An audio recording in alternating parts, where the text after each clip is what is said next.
There are some things a man does not expect to hear from his own son-in-law. He stood in my kitchen, eating the sandwich my daughter had made for him, and told me I was too involved. That was the phrase he used, too involved. I had just spent the previous weekend recaulking the upstairs bathroom of their house because the water was leaking into the ceiling below and they couldn't afford a contractor. My daughter, June, had called me on a Thursday night, voice tight with that particular strain she gets when she's trying not to ask for help but needs it badly. I drove 90 minutes on a Friday morning. I bought the supplies myself. I spent the better part of Saturday on my knees on a tile floor that was hard on a 63-year-old body in ways that a 30-year-old body just doesn't understand yet. I finished the job. I made sure it was right. I cleaned up after myself. And then I sat at their kitchen table and had a cup of coffee and watched my granddaughter Rosie, who was 5 years old, push a toy train across the linoleum with the focused intensity of a railroad engineer. That was a good Saturday.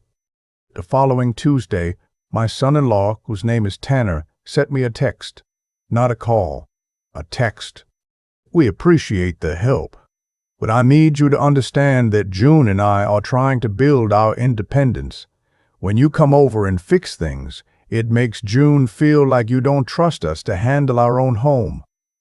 I'd appreciate it if you checked with me before coming over. Also, June doesn't need financial help right now. She has me. I read that text 3 times standing in my driveway in the cold. The last line was the part that sat in my chest like a stone. She has me. As if I needed to be reminded that my daughter had a husband. As if my driving 90 minutes to fix a leak was somehow an act of aggression. I typed back a 1-word reply, understood. And then I put my phone in my pocket and I stood there for a long time looking at nothing in particular. My wife Carol passed 11 years ago. Pancreatic cancer. She was gone in 4 months from diagnosis. We had built everything together, that woman and I. The house, the business, the family. She was the one who knew how to talk to people, how to smooth the edges of things I said that came out harder than I meant them. After she was gone, I learned that I was not as good at being human without her as I thought I was. I became a man who showed love by doing things, by fixing things, by showing up. June is our only child. She has Carol's eyes. She has Carol's laugh. When she calls me, I answer. That is not being too involved. That is being a father. But I stood in that driveway and I made myself think clearly about what I was feeling. I was hurt. And I was angry. But underneath both of those things, I was scared. Because June hadn't sent that text. Tanner had. And June hadn't called me afterward to say she disagreed with it. That was the part that kept me up that night. I had met Tanner 6 years ago, at a dinner June arranged at an Italian restaurant downtown. He was charming in that way that some men are charming, effortlessly, aggressively, in a way designed to make you feel like you just met your new best friend. He sold commercial real estate. He was confident in the way that men are confident when things have not yet gone wrong for them in a serious way. I shook his hand. I watched how he talked to the server. I watched how he talked about money. I noted these things and I said nothing. Because June was 27 years old and she was not looking for my analysis. She was looking for my blessing. I gave it because she asked me to. And because I loved her and I wanted her to be happy, and sometimes love means handing someone the wheel even when your foot is hovering over an imaginary brake. They got married the following spring in a ceremony that cost more than my first house. Tanner's parents paid for half. I paid for the other half because June asked me to, and because I had the money, and because it was a beautiful day, and Carol would have loved the flowers. The first year was fine. The second year, Tanner's business started to slip. Commercial real estate had a rough stretch, and he had not managed his client relationships well. He lost 2 big accounts. He started working from home more often than he worked from an office. He started having opinions about how June spent her time, who she called, how often she saw me. Small opinions at first. Gentle redirections. The kind that are so minor that if you mention them out loud, you sound paranoid. You sound too involved. June went back to work full-time when Rosie was 2. She had a good job. She managed the marketing department for a mid-size healthcare company, made decent money, was good at it. Tanner did not go back to work full-time. He said he was building his own independent consulting firm. He had a website. He had business cards. In 3 years, he had billed, to my knowledge, somewhere in the range of $40,000 or $50,000 total. Not per year, total. The bathroom caulking job was the 13th or 14th time I had done something at their house that Tanner was technically capable of doing himself. I kept a loose count in my head not out of resentment but because I have a mind that tracks things.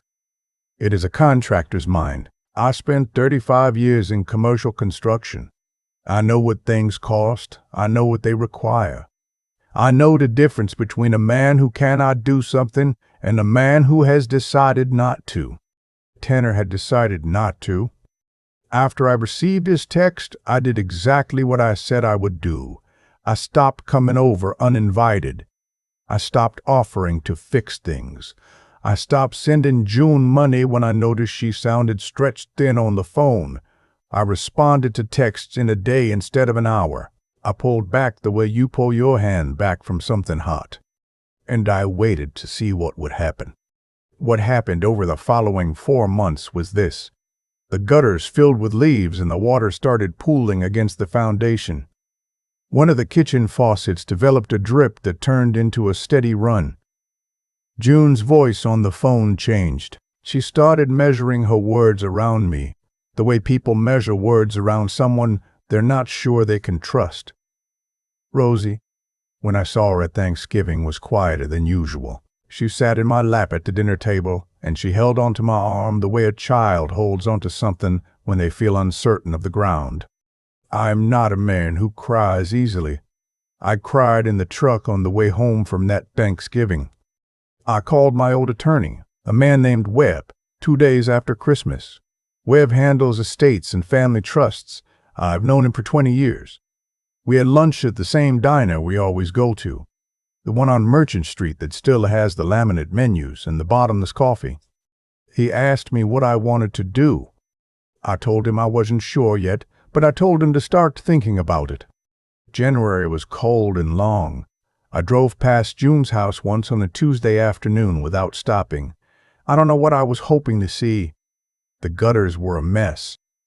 There was a bag of rock salt on the front porch that nobody had used. I sat in my truck across the street for about 10 minutes, and then I drove home. I started calling Rosie directly. June had her own little tablet with a video chat app on it, the kind made for kids with the big, colorful icons. I called on Tuesday afternoons when Tanner was usually at whatever it was he did on Tuesday afternoons. Rosie would answer, and she would show me things. Her drawings. Her books. The way she had arranged her stuffed animals by size. She told me that her daddy got mad at her once for making too much noise and that she had cried. But then she felt better because she watched a movie. I did not react to this out loud. I said that sometimes grown-ups get frustrated, and it doesn't mean anything is wrong. I said that I loved her. She said, "I love you too, Papa T." That is what she calls me. Papa T. In February, June called me on a Sunday night. It was late, maybe 10:30. She asked if I was still up, and I said yes. She was quiet for a moment. Then she said, "Dad, I think we made some mistakes." I didn't ask her what she meant. I knew what she meant. I just said, "Tell me." She talked for a long time. She talked about how Tanner had convinced her slowly that she relied on me too much, that it was infantilizing, that it prevented them from becoming a real team. She said he had framed it that way, as a partnership issue, as a trust issue between the two of them, not as a control issue. She said by the time she realized what was happening, she didn't quite know how to undo it without it becoming a bigger fight than she had the energy for. She said Rosie had asked twice in the past month when she was going to see Papa T. I sat in my chair and I listened, and I did not say I told you so, because that is not what she needed, and also because I was not entirely blameless. I had given her everything she ever asked for. I had written checks when I should have let her figure things out. I had fixed things when I should have taught her how to fix them herself. I was not the same kind of problem Tanner was, but I was a problem of a different kind, one that made her less prepared to recognize the other problem when she met it. I told her that. I said it plainly. I said I have to own something here too.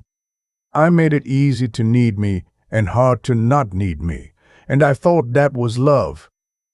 But some of it was just me, not wanting to let go. She cried. I let her cry. Then I said, okay, so what do we do now? She said she didn't know. She said she was tired. I said, do you want to leave? Long silence. I don't know, she said. I said, you don't have to know tonight. But I want you to know that wherever you land, Rosie is going to be fine. I will make sure of it. That is the one thing I can promise you with complete certainty. She said, I know, Dad. I said, good, now get some sleep. I called Webb the next morning. What I had set up was not complicated, but it was carefully constructed. The first part was a trust for Rosie, irrevocable, funded from a portion of my assets. The money would be available for education, health, and housing emergencies at my discretion as trustee until she turned 25, at which point she would receive control of the principal. I did not set it at 18. 18 is an age where you think you understand the world. 25 is when you start to realize you don't. I have built enough things to know that you do not rush the care in time. The second part was a separate account in June's name only, not a joint account, not something Tanner could see on a shared banking app. It was funded modestly, enough to cover 3 months of living expenses if she needed it, enough to be a door rather than a cage. I deposited money into it and I told her it was there. I told her it had one rule. It was hers, to use or not use entirely on her terms. I was not going to ask about it. I was not going to track it. It was just a door on the wall in case she ever needed it. Webb looked at me over his coffee when I finished explaining and said, You've thought about this for a while. I said, I've been a father for 33 years. I think about most things for a while. He smiled and started drafting. I signed the documents on a Thursday afternoon. The office was quiet. Webb's assistant brought in a second cup of coffee without being asked, which I appreciated. I put pen to paper and I felt something settle in me that had been loose and rattling around for months.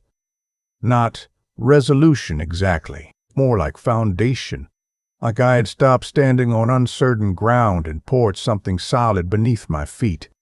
On the way home, I stopped at the grocery store and bought the ingredients for beef stew. It was the kind of cold afternoon that called for something that simmered on the stove for hours. Carol used to make it from scratch. Heavy on the rosemary.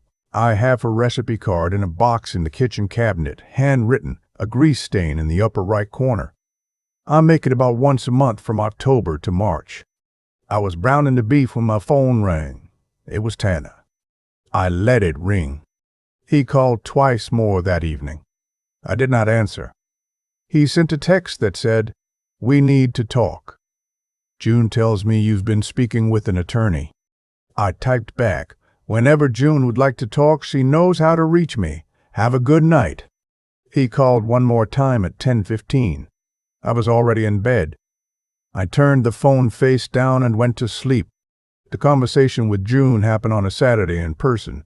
She drove out alone. Tanner had apparently pushed to come with her, and she had apparently told him no.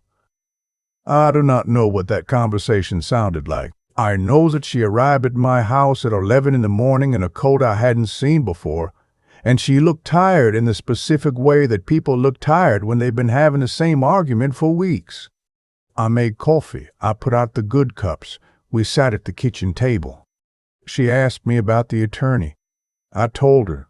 Not everything, but enough. I told her about Rosie's trust. I told her about the account in her name. I did not frame it as ammunition.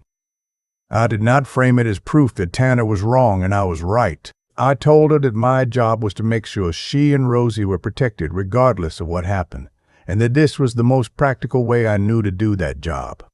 She was quiet for a long time. Then she said, "He's been telling me you're trying to control us." I said, "I know." She said, "Are you?" I thought about that. I thought about it honestly, the way you have to think about things that are uncomfortable to look at directly. I said, "I don't think so. But I understand why I could look that way. Here's what I can tell you. Everything I've done so that you have options, not so that you have obligations. There's a difference." She turned her coffee cup in her hands.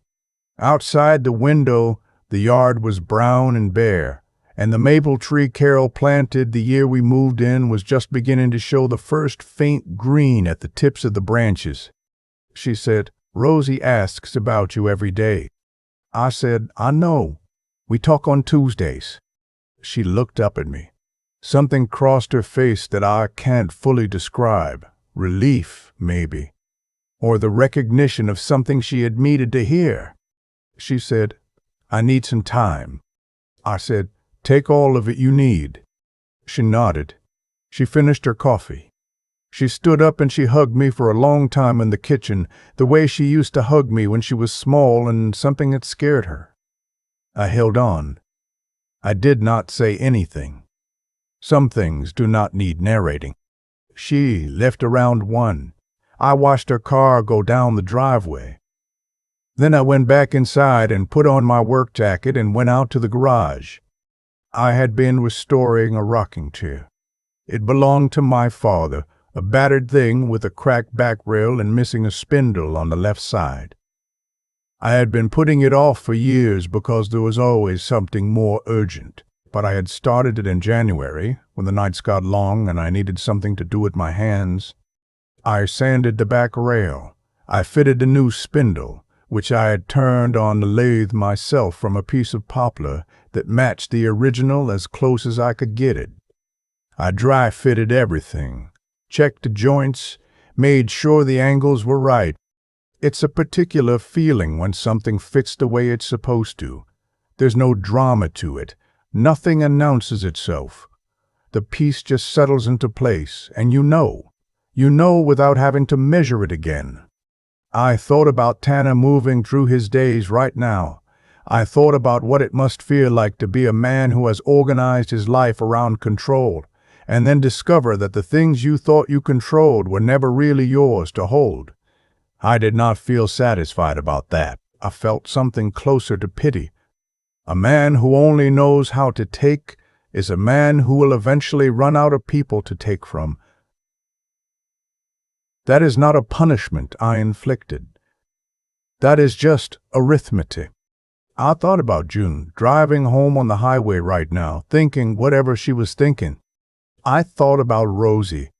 Her drawing yesterday on the video chat had been of a house with a big tree in front and 2 small figures standing next to it. I had asked her who they were. She said, "That's me and Papa T." I said, "That's a beautiful tree." She said, "It's your tree." I said, "You're right. It is." I applied a thin coat of stain to the chair rail and set it on the work table to cure. 3 weeks later, June called Tanner's mother. I don't know what was said. I don't need to know. What I know is that 2 days after that call, June moved herself and Rosie to a 1-bedroom apartment on the east side of town, and Tanner moved to his brother's couch, and the house that I had caulked and patched and worried about from 90 minutes away was listed for sale on a Wednesday morning. I drove Rosie to her first day at her new school. She wore a purple backpack almost as big as she was. We stood at the entrance to the kindergarten hallway, and she looked at the door, and she looked at me, and she said, "Papa T, what if nobody wants to be my friend?" I crouched down so I was at her level. I straightened the shoulder strap on her backpack. I said, "Then you go home, and you tell me, and we figure it out together." "But I don't think that's what's going to happen." She said, "Why not?" "Because you're interesting," I said, "and interesting people always find each other eventually." She thought about this. She pushed the door open. She walked in. I stood in that hallway for a minute longer than I needed to. Then I walked back out to the truck, and I sat there with the engine off for a while. The stew was in the slow cooker at home. The rocking chair was done and sitting in the corner of the living room where it had always been meant to sit. June was coming for dinner on Sunday, and Rosie was going to sleep in a small bedroom where I had put the bookshelf of picture books. I bought one at a time over the past 2 months. There is a version of this story where I move faster, push harder, say more. I have gone over it in my head. I thought about all the things I could have said to Tanner, all the lines I didn't draw early enough, all the ways I might have intervened sooner and saved everyone some grief. But I have been building things long enough to know that you don't rush a foundation. You do not pour concrete in the wrong weather and hope it cures anyway. You wait for the right conditions. You do the work correctly, and when something is wrong, you don't patch over it. You take it down to the studs and you start again with better materials. June is starting again. Rosie is 5 years old, and she is already interesting, and she does not yet know what she is capable of. And I am 63 years old, with stiff knees and a truck that needs new brakes, and a rocking chair that was my father's, and I have more to build than I thought I did. That is not nothing. That is everything. I keep coming back to the Tuesday afternoon I sat parked outside June's house and didn't go in. The gutters were full. The rock salt was still in the bag on the porch. And I just sat there, hands on the wheel, watching a house I had helped hold together start to show the first signs of neglect. I drove away without knocking. That was the right thing to do. It didn't feel like it at the time. There's something I've learned about cause and effect that nobody tells you when you're in the middle of raising a family. Every choice compounds. Every check I wrote so June wouldn't have to struggle. Every repair I made before she even knew there was a problem. Those were acts of love, I believe that. But they also quietly removed something from her.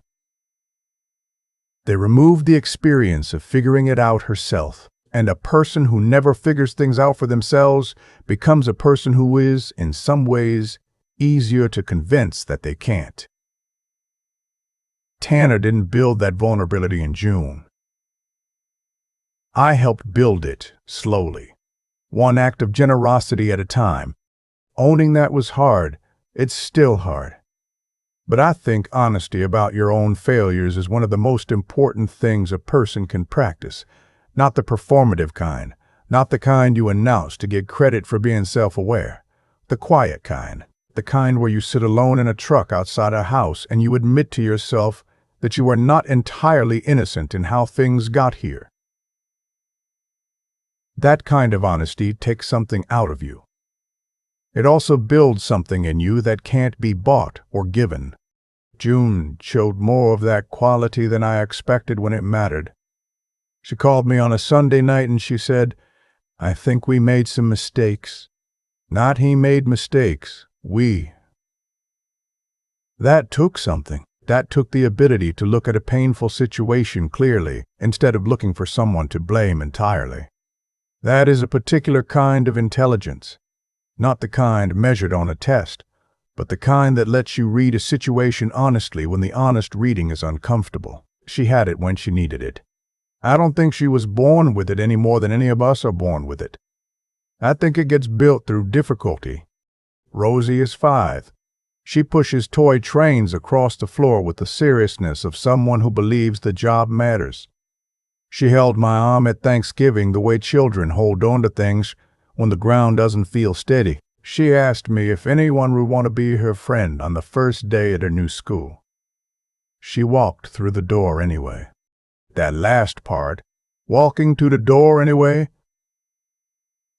that is the whole thing. That is every bit of what I hope she keeps with her as she grows. Life will give her plenty of reasons to stay outside. It will give her fear and uncertainty in people who tell her in various ways that she is too much or not enough.